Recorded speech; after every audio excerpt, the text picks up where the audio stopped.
guys? My name's Hugh Miller, and today I'm going to be giving you guys another cool video. Last year, I made a video about it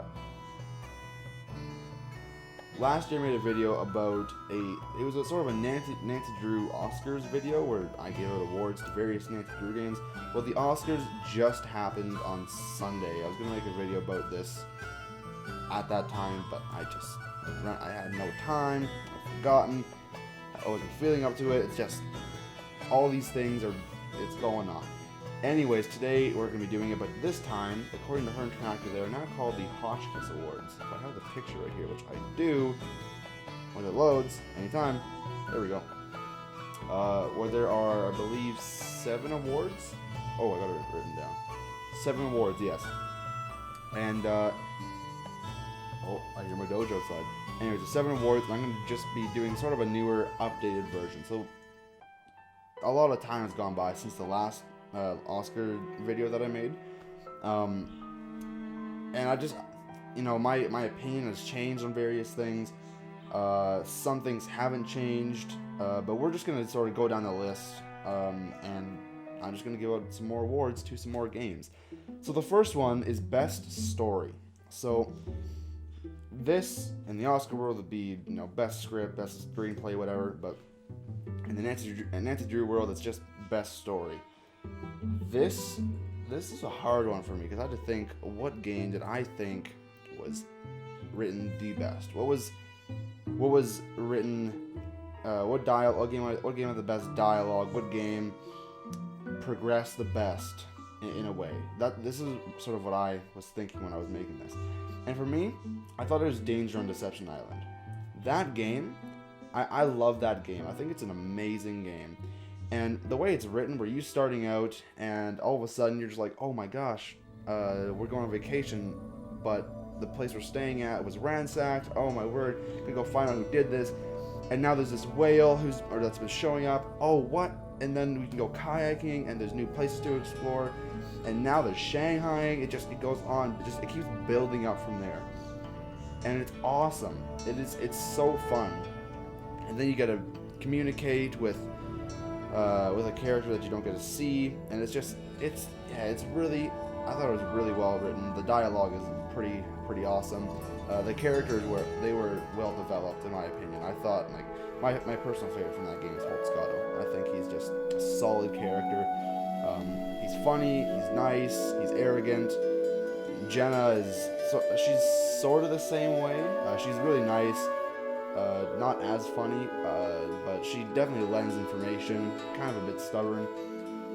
Excuse me. Andy Jason, he's really a nice guy. Katie's a nice girl. Oh, he's a nice guy. Katie's a nice person. Still a little stubborn and doesn't tell us everything, and yeah, I thought the characters were well made,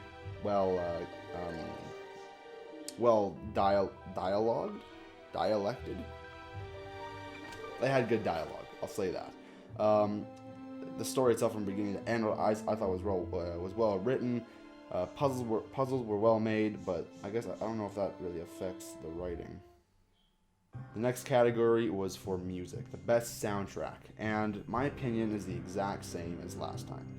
And I think the best soundtrack goes to Sea of Darkness. That soundtrack is so good. It's so emotional. It sounds so real compared to numbers 26 to 30. They just sound the same. I thought they sounded like the exact same. But the soundtrack for Sea of Darkness, I love it. It's so nice to listen to. It's just all the songs in that soundtrack I quite enjoy. A lot of the soundtracks, like previous soundtracks, have a lot of good songs. But this is one of the few soundtracks that I love. I could listen to every single song multiple times. It's a beautiful soundtrack, and I love it. It fits the game, Sea of Darkness, so well. Oh my gosh! If you haven't heard the soundtrack, please do yourself a favor and go listen to it. I don't know why you wouldn't have listened to it. I don't know if you don't even know what this game is. I don't know why you're watching this video. I don't know why you're here, but either way, Sea of Darkness soundtrack, in my opinion, the best one. But you can disagree. Some people say Shadow Ranch. Some people say Curse of Blackmore Manor. There's good songs in those soundtracks, but Sea of Darkness, in my opinion, just that's where it's at. And the next category is best female character. This was a hard one because there's some female characters that I like, not a lot, but I have got a list of every single character, male and female, from all the games. And if I had to choose one from any game, it would probably be Yumi Shimizu. She is so funny. She's so weird, but she makes us do bento. And I gotta say, bento's pretty awesome. And yeah, I think Yumi's she's sort of a weird character, just sort of fun, energetic, mean, arrogant. Her accent's horrible, but she's a great character. I enjoy conversations. She makes us work for what we want, I guess, and I like that. So if we need the password to the clothing maker on her computer, she makes us do bento to get that. That's awesome. She makes us do the same thing over and over again to get what we need. And the nice thing about bento is that it sometimes can be challenging, and then once you're done, you're just like, yes, now I get what I need. I can just go, and you're all hyped. And Yumi is she's like, oh no, I made you miss your last train to the ryokan. Oh yikes, that was horrible. Either way, she's just a fun character. But if I had to choose one from the cast of main characters, which is like Nancy, Ned, Bess, George, Frank, and Joe, I think it has to be Bess. Because Bess is funny, she's nervous, she's just outgoing, she's just one of the perfect characters that they've made throughout the whole series. I love talking to Bess. She's so fun, so funny. Just, oh man, in my opinion, I think her character really shines in Shadow Ranch and what's the game? Shadow of the Water's Edge. Because she's just she jumps to decisions and accusations so quickly. It's just like, all right, George, we're suing the airlines. Boom! That's what we're doing now. That's it. And yeah, so definitely I think my favorite female characters are Yumi and Bess. Now, favorite male characters, or the best male characters. That's the next category. A lot of people are going to disagree. I can guarantee you that with my decision. So, from all the guy characters throughout the whole series, my favorite is Tino Balducci. Reason being, he's an idiot. He's dumb. He's rude. But he's so funny. He's just, if I would sit down, he was so cool that I would sit down and have lunch with him one day. He's such an idiot, but he's so cool. He's my kind of character. I could hang out with Tino, all day. He's just an amazing, he's such an idiot, and we all hate him, but I love him, and it's a love-hate relationship, and it's awesome. Tino Balducci probably wins that for me. Then again, from the main cast of characters, from Nancy, Ned, all those guys, I'm gonna choose Frank as my favorite, because Frank, Joe, I love Joe. I love Rob Jones, who plays Joe. He gives Joe the character that he needs. He is perfect for his voice. Joe is funny. I love hanging out with Joe. Frank, however, not to say that Joe doesn't get things done, but I think Frank is on the ball, and he just seems more focused than Joe, which he is, I guess. But Frank is he's a fun character. He's great. I like him. I don't know why.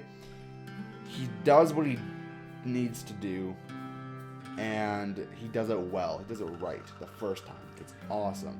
Joe does that too, but I think Frank just seems to be.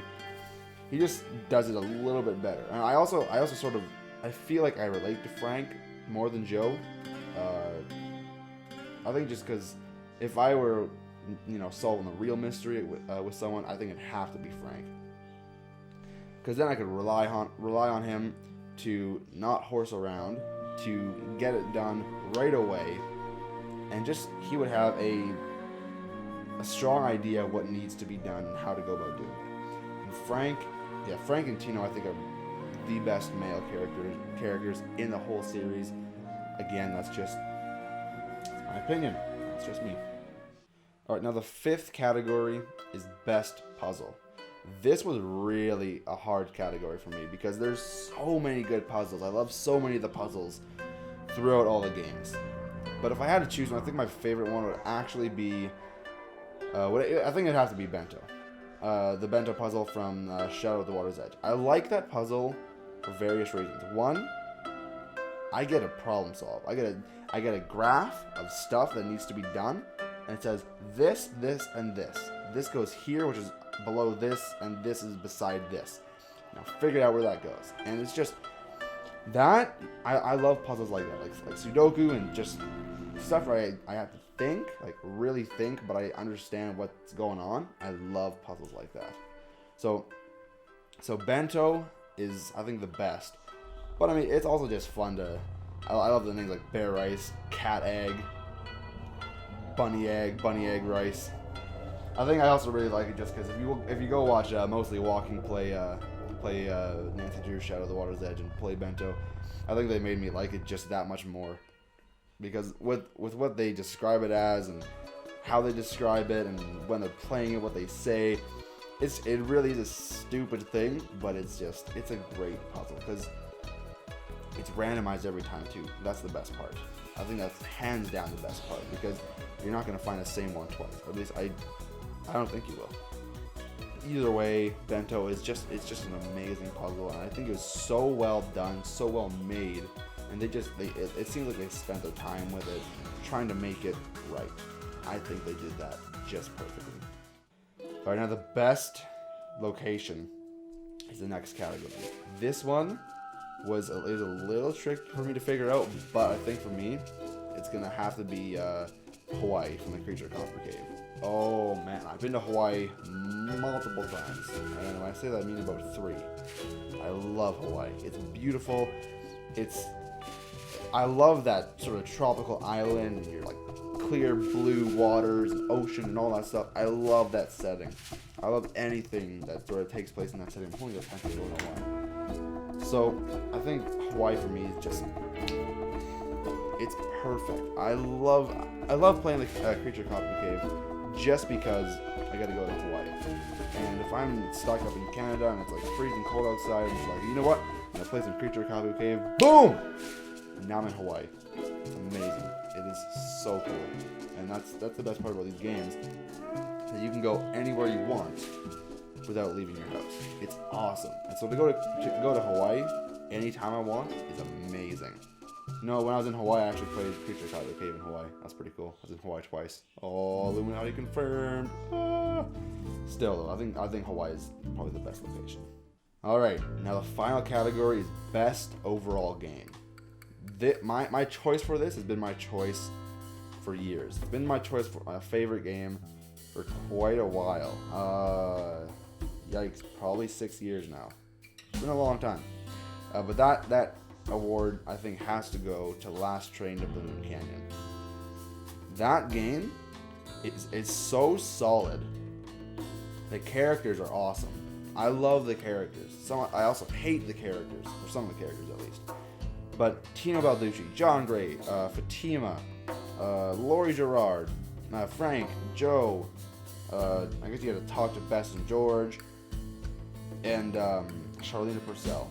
Charlene Purcell is probably the worst character of the bunch, but all the other characters I think are so great, and they all sort of have a role to play in the game, which is awesome. If they can get a lot of characters in the game, and have them play a sufficient part in the game, that's awesome. It makes the game just that much bigger. And I love the amount of puzzles. I love the puzzles in that game. But the thing that really actually got me into that game the first time, and I've told this story a couple times, is that, hold on a second. The thing that got me into Last Train to Balloon Canyon actually is if you have the game case and you open the flap here and you see, let's see if I can focus this actually. I'm going to zoom that in. And you see that right there. All the jewels and stuff. I was like, oh, they're so pretty. Oh, beautiful. And so that was, oh man, I'm messing this up. That was like the deciding factor for me on whether or not I should get this game. And I'm so glad I did. I also like that it takes place on a train. That was really cool. I thought that was really awesome. You gotta go to so many different locations in the game, and it's awesome, and you're forced to find stuff on the train, and just, it's a solid game. The music is awesome. Visuals are, for its time, really good. I guess it was only 25 people that made the game also, but yeah, I think this is definitely my favorite game, and I get excited when I get to play it or when someone else plays it. It's an amazing game. It is really fun. It is my favorite. That's it. All right, guys. Well, thank you for watching this video. I hope you guys enjoyed. If you did, let me know. I'd love to hear what you guys think are the best characters, story, music, puzzle, location, game, anything. I'd love to know, because I love hearing what other people have to say about the games, and it's so cool to sort of interact with other fans that way and say, hey, what did you like? What did you think about this? What did you think about that? Did you like this? Did you like that? What did you not like? You know. So I love that stuff, and if I got to hear from other people, it's a cool thing. So I'd love to hear what you guys have to say. Other announcements. I got a haircut. Look at that. I didn't. You know what I'm saying? It's really short, and I love it. Also, Argofumf and a guy named Paul Bresnan. Oh shoot, he's gonna fire me for saying this, for not getting his last name right. Let's just say Paul and Michael. They are making a new video game called The Pizza Boy Who Saved the World. You guys need to go and give this game a vote on Steam Greenlight. I'll leave the link either like right here or down below in the description, and so you guys can go excuse me, and support that. Reason I'm saying that, I wouldn't normally say this, but the reason I'm saying this is because Steam Greenlight, the program or the website they're using to get the game online, it's going extinct soon, and that's the best way for them to get their games online. So if you guys can go and give that game a vote, say yeah, I would play this game, that'd be awesome. I'm also in the game too, so that'd be really cool. If you guys could make this thing like for real, or help it become a real thing, that'd be awesome. Other than that, I think that's it. So thanks again, guys, for watching, and I'll see you guys later. Have a good one, everybody. Boom.